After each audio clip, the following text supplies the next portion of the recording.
Congratulations on the movie. Thank I mean, you. it just threw me through so many emotions when I watched it, and just especially the relationship between Kidada and Tupac. Yeah. Now, when you took on the project, what is something that you learned that you didn't know about the relationship prior to being cast in it? Their relationship. I had no idea. Yeah. So it's definitely the untold story of Kadida Jones and Tupac Shakur. Yeah. I had no idea whatsoever. So I did feel like there was a duty to not only show the relationship and the love between the two, but also still keep it private the way that they kept it private and intimate, you know? So to really skirt like that fine line, that I felt we had a duty to we had to do it justice. Yeah. Did you speak with Kidada at all during the process of learning who she was outside? No, my friends were the internet and LT Hutton and Edie, who's one of the Outlaws, and Benny Boom, you know, and the cast and crew kind of around me too. To really fill in that information for me.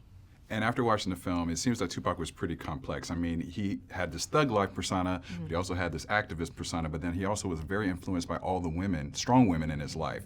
What do you feel that he had an internal struggle with the music versus what his persona is in real life? I think so. I mean, I think, you know, and I think everyone kind of knew that. I think that's where, like, the hothead and you never really knew what you were going to get. And, you know, you see a lot of artists struggle with that, you know, not just rappers, but even thespians. Like, you see people struggle with the personas that they need to either keep up or maintain, or they think is one way. They got to be genuine to this demographic or this community that they, you know, rep, and then this other one. So, yeah, I think we see it for sure in this movie. But yeah, he struggled with that, I'm sure.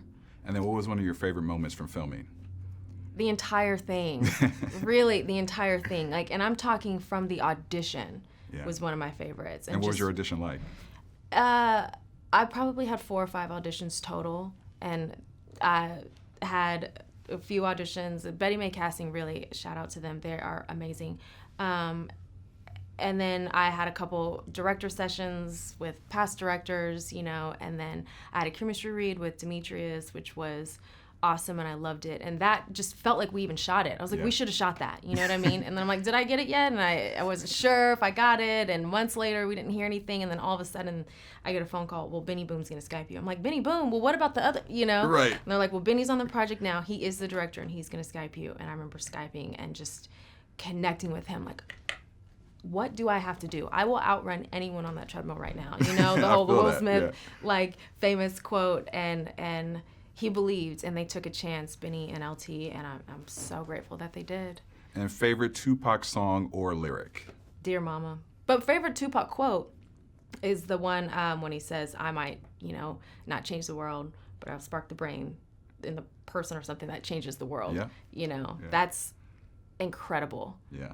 That should have gone in a song, for sure. I mean, agree. that's like an epic quote for sure. Just, it's so fitting. He's epic. This movie is epic. So, yeah. Well, congratulations. I look forward to seeing more of your work. And Thank you. You got a blockbuster here. So. Thank you. Yes. Super excited.